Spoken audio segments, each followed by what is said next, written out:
A clear Utah sky stretched over the campus of Utah Valley University. It was supposed to be the start of something new. Charlie Kirk, the outspoken and influential conservative activist, was launching his American comeback tour.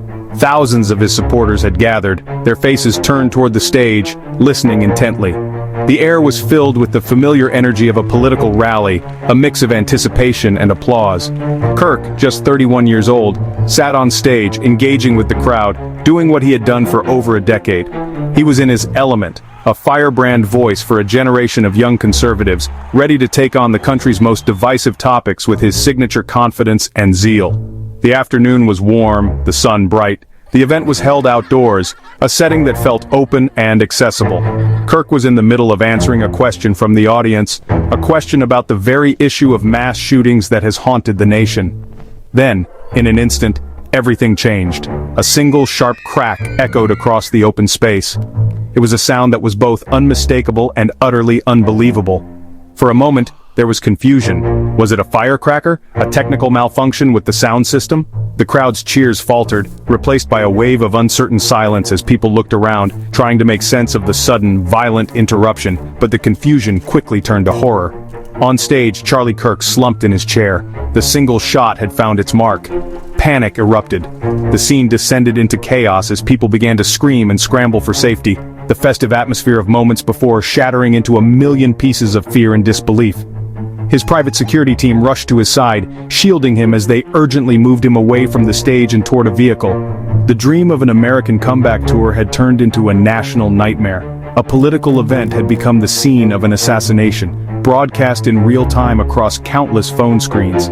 The news spread like wildfire across the country and the world. Charlie Kirk was dead. The young, charismatic leader of Turning Point USA, a man who had built a conservative empire from the ground up, had been killed in public, in front of his followers. The event sent a shockwave through the American political landscape, a landscape already fractured and fraught with tension. On this day, September 10, 2025, a line was crossed. A political argument, however heated, had escalated into deadly violence. The nation was left to grapple with the stunning reality of what had just happened and to ask the terrifying question, what comes next? The attack was chillingly precise, a calculated act of violence that investigators would later describe as a targeted assassination. The single bullet that ended Charlie Kirk's life was fired from a significant distance. Law enforcement officials quickly determined the shot came from the rooftop of the university's Low-C Center, a building situated somewhere between 100 yards and 200 feet from where Kirk was seated on the stage. The shooter had a clear line of sight, using the elevation and distance to their advantage. This was not a random act of violence or a chaotic close-range attack. It was the work of a skilled and methodical individual who had planned their moves with terrifying accuracy. The timing of the shot was also significant. Kirk was about 20 minutes into his speech, a point when the crowd was fully engaged and the event was in full swing. He was answering a question from a student, a moment of direct interaction that made him a stationary and predictable target. The singular nature of the attack, one shot, one victim, underscored its deliberate nature. The killer's goal was clear, to eliminate Charlie Kirk and no one else. The immediate aftermath was a blur of motion, with Kirk's personal security team reacting swiftly, bundling him into a vehicle and racing to Timpanogos Regional Hospital nearby. But their desperate efforts were in vain. He was pronounced dead upon arrival. The scene at Utah Valley University was quickly sealed off, transforming from a place of political discourse into a sprawling crime scene under the watch of local and federal authorities. The FBI, led by Director Kash Patel, took the lead in the investigation, working alongside the Utah Department of Public Safety. Investigators began the painstaking process of piecing together the timeline of the attack. They combed the campus for evidence, interviewed witnesses still reeling from shock, and began analyzing the vast amount of digital footage captured by attendees. The focus immediately turned to the Low-C Center rooftop, the suspected sniper's nest where the assassin had lain in wait. In the hours that followed, the story of the assassination began to take shape. This was not just a shooting, it was a professional-style hit, executed on one of the country's most prominent political figures. The killer had managed to get into position, fire the fatal shot, and disappear without being immediately apprehended. The level of planning and skill involved sent a shiver down the spine of a nation already on edge. The question on everyone's mind was not just who did this, but how they could have possibly gotten away with it, leaving behind a scene of chaos and a country in mourning. With the assassin still at large, one of the most intense manhunts in recent American history was launched. The full weight of federal and state law enforcement descended on Orem, Utah, with a singular, urgent mission: find the person responsible for Charlie Kirk's murder. The FBI and the Utah Department of Public Safety established a joint command center, pooling resources and intelligence in a desperate race against time. The prevailing theory among investigators was that the shooter was a highly skilled individual who likely acted alone, possessing the training and cold-blooded nerve to carry out such a brazen attack and then vanish into thin air. Every hour that passed made the trail colder. A crucial early break came from video footage. Security cameras on the Losi Center and surrounding buildings, combined with videos from the crowd, captured a fleeting but vital image. The footage showed a figure, dressed entirely in dark clothing, on the rooftop. Moments after the shot was fired, this figure could be seen ducking down and then running, disappearing from view. Though the video lacked facial clarity, it provided a physical description and confirmed the location of the shooter. This shadowy figure became the ghost at the center of the nationwide manhunt, a faceless symbol of the day's horror that law enforcement was now tasked with identifying. The investigation was not without its stumbles. In the initial chaotic hours, 2 individuals were detained by police near the campus, raising hopes of a swift resolution. However, both were later released. One of them was charged with obstructing police, but investigators confirmed they were not connected to the assassination itself. The sense of urgency led to a moment of public confusion when FBI Director Kash Patel briefly announced that a suspect was in custody, a statement he was forced to retract shortly after. This misstep highlighted the intense pressure law enforcement was under to provide answers to a shocked and grieving public, and the difficult reality of a complex and fast-moving investigation. Recognizing that the key to solving the case might lie with the public, authorities made a broad appeal for help. A digital tip line was established, and the FBI urged the approximately 3,000 people who attended the event to submit any photos, videos, or information they might have, no matter how insignificant it seemed. The hope was that a single image from a bystander's phone might contain the missing piece of the puzzle, a glimpse of the suspect's face, a suspicious vehicle, or some other clue that could break the case wide open. The manhunt was no longer just a police operation. It had become a national effort, with millions of Americans watching and waiting for a breakthrough. The condemnation of the act was swift and, on the surface, bipartisan. Lawmakers from both sides of the aisle voiced their horror and called for a return to civility. House Speaker Mike Johnson and Senator Markwayne Mullin expressed their profound sadness and decried the use of violence to settle political differences. Even prominent Democrats, who often found themselves in fierce opposition to Kirk's ideology, spoke out. California Governor Gavin Newsom called the assassination a horrific act that has no place in our society, and Senator Mark Kelly of Arizona, himself a survivor of a politically motivated shooting, offered his condolences and called for unity in the face of such a tragedy. However, the veneer of unity was thin and fragile. The deep partisan divisions that characterize modern American politics quickly resurfaced. A planned moment of silence in the House of Representatives to honor Kirk reportedly devolved into a shouting match between members of the two parties, a stark reflection of the raw anger and distrust simmering just beneath the surface. While leaders called for calm and civil discourse, their followers online and on the airwaves were already engaged in a bitter war of words, with each side blaming the other for creating a climate where such an atrocity could occur. The assassination had not brought the country together. It had exposed just how far apart it had grown. The shock and condemnation echoed far beyond America's borders.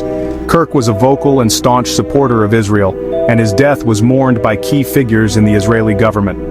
Prime Minister Benjamin Netanyahu, along with his son Yair, a personal friend of Kirk's, and Foreign Minister Gideon Sa'ar, all released statements expressing their grief.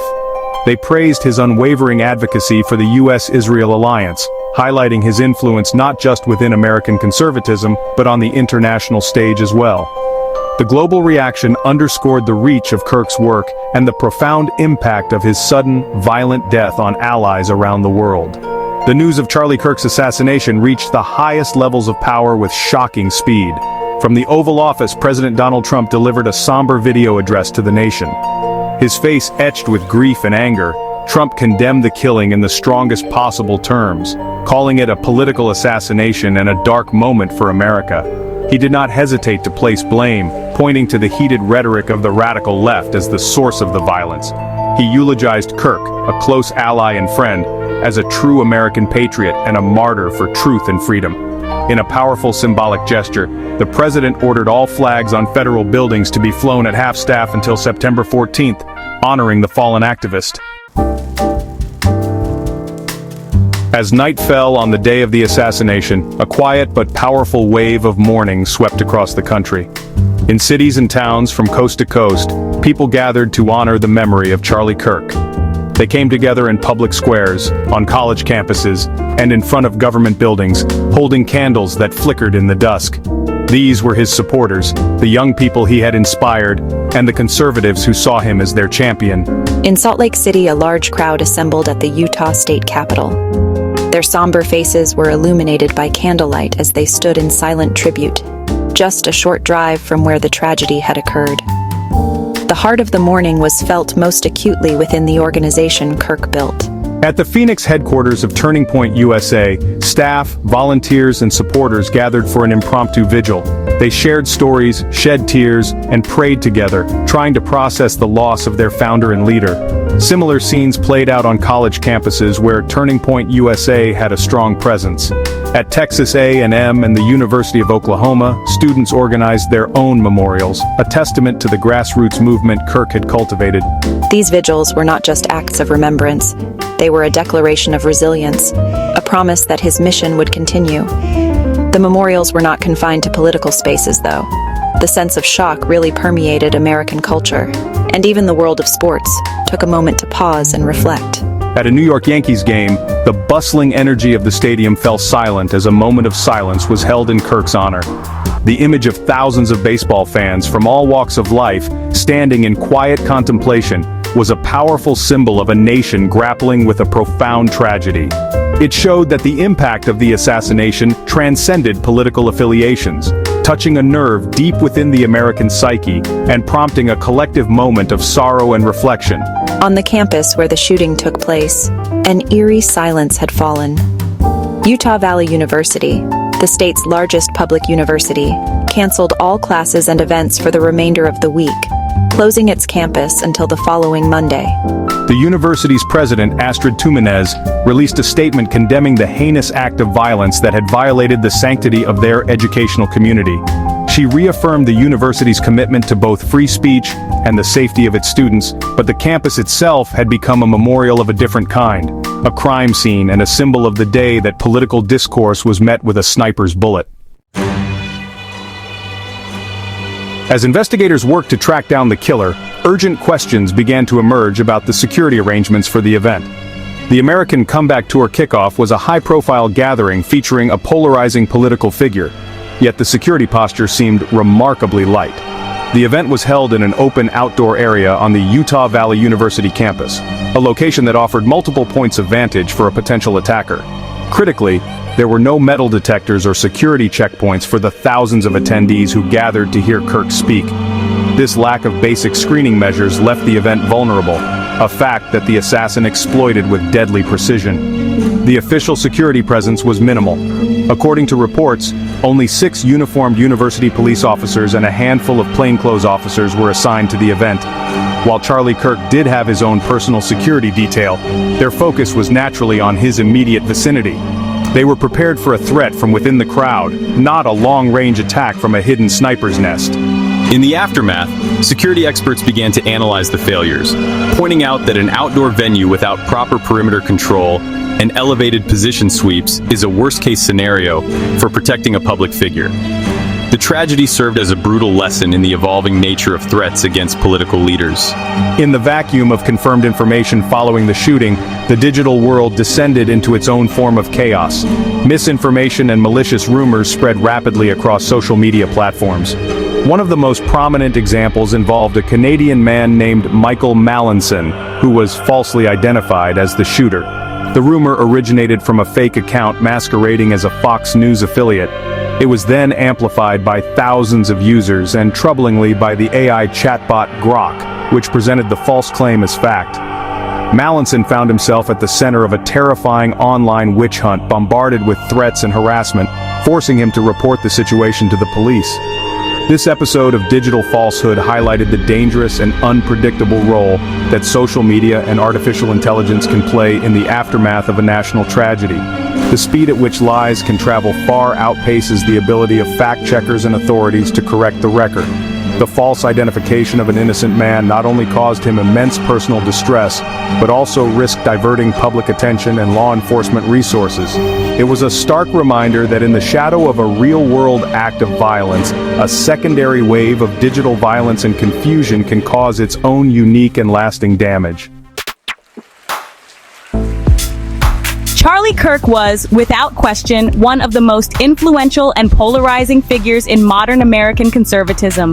At just 31 years old, he had achieved a level of political sway that many seasoned politicians could only dream of. He was charismatic, articulate, and relentless in his promotion of conservative ideals. To his legions of followers, he was a courageous truth-teller, a warrior fighting against what he saw as the destructive forces of left-wing ideology on college campuses and in American culture. He spoke their language, understood their frustrations, and gave voice to their deepest convictions about faith, family, and freedom. To his detractors, however, Kirk was a divisive and dangerous provocateur. They saw him as a purveyor of misinformation and a key figure in the coarsening of political discourse. His aggressive style and uncompromising rhetoric often drew sharp criticism from liberals, academics, and even some traditional conservatives who were uncomfortable with his populist, confrontational approach. He was frequently accused of stoking culture wars and deepening the partisan divide for political gain. Whether loved or loathed, his impact was undeniable. He had a unique ability to command attention and drive the national conversation, making him a central player in the political battles of his time. His journey began at the remarkably young age of 18. Instead of attending college, he co-founded Turning Point USA in 2012 with the goal of organizing and empowering young conservative students. What started as a small, upstart organization quickly grew into a political powerhouse. Kirk traveled tirelessly, speaking at hundreds of college campuses, engaging in debates, and building a massive grassroots network. He was a master of modern media, using social platforms to spread his message and connect directly with a younger generation of conservatives who felt alienated by the political establishment. His rise was a testament to his entrepreneurial spirit and his keen understanding of the shifting media landscape. Beyond his role as an activist, Kirk was a close ally and confidant of President Donald Trump. His loyalty and influence were rewarded with significant access and power. After the 2024 election, he played a crucial role in vetting potential appointees for the administration, solidifying his status as a kingmaker within the MAGA movement. His political life was all-consuming, but he was also a husband and a father to 2 small children. His death left not only a massive void in the conservative movement, but also a private world of grief for a family that had lost a young father in the most public and violent way imaginable.